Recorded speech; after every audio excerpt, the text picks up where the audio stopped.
Hello ನಮಸ್ಕಾರ, ನೀವು ನೋಡ್ತಾ ಇದ್ದೀರಾ ಇಂಡಿಯಾ ಫಸ್ಟ್. ನಾನು ರಕ್ಷತ್ ಶೆಟ್ಟಿ. ಈಗ ಹೆಡ್ಲೈನ್ಸ್. ಹಾಸನದಲ್ಲಿ ಅಶ್ಲೀಲ ವಿಡಿಯೋಗಳು ಹಲ್ಚಲ್ಲೆಬ್ಬಿಸಿದ್ದಾವೆ. ಗೌಡರ ಕುಟುಂಬದ ದೊಡ್ಡಸ್ತಿಕೆಗೆ ದೊಡ್ಡ ಪೆಟ್ಟು ಬಿದ್ದಿದೆ. ರೇವಣ್ಣ ಪುತ್ರನ ಸುತ್ತವೇ ಇಡೀ ಪ್ರಕರಣ ಗಿರುಕಿ ಹೊಡಿತಾ ಇದೆ.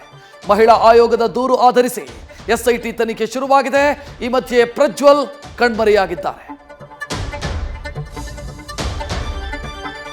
ಪ್ರಜೆಗಳ ಬದುಕಲ್ಲಿ ಬೆಳಕಾಗಿ ಪ್ರಜ್ವಲಿಸಬೇಕಿತ್ತು, ಆದರೆ ಹೆಣ್ಣು ಮಕ್ಕಳ ಪಾಲಿಗೆ ಉರಿಯೋ ಬೆಂಕಿ ರೀತಿ ಕಾಣಿಸಿದ್ದಾರೆ.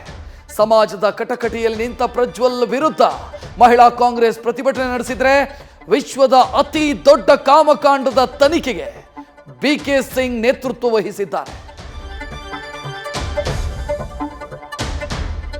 Everybody loves a good drought. P Sainath ಅವರ ಈ ಪುಸ್ತಕ ಸದ್ಯದ ಸ್ಥಿತಿಗೆ ಹೇಳಿ ಮಾಡಿಸಿದಂತಿದೆ.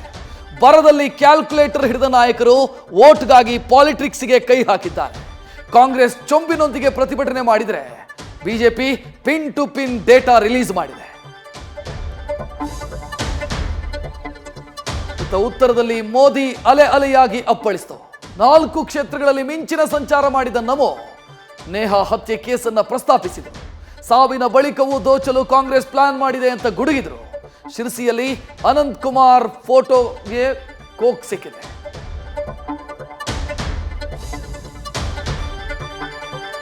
ದೇವೇಗೌಡರ ಅಸಹಕಾರ ಸಮರಕ್ಕೆ ಸುಮಲತಾ ಸೈಲೆಂಟ್ ಆಗಿ ಸಮಜಾಯಿಷಿ ಕೊಟ್ಟಿದ್ದಾರೆ. ಪ್ರಚಾರ ಟೈಮ್ ಫಿಕ್ಸ್ ಆಗದೆ ಗೊಂದಲ ಆಗಿದೆ ಅಂತ ಹೇಳಿದ್ದಾರೆ.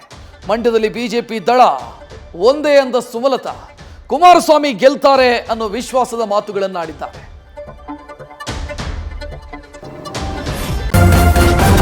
ನ್ಯೂಸ್ ಫಸ್ಟ್ ನಿರ್ಭೀತಿಯಿಂದ ನಿಮ್ಮ ಪರವಾಗಿ.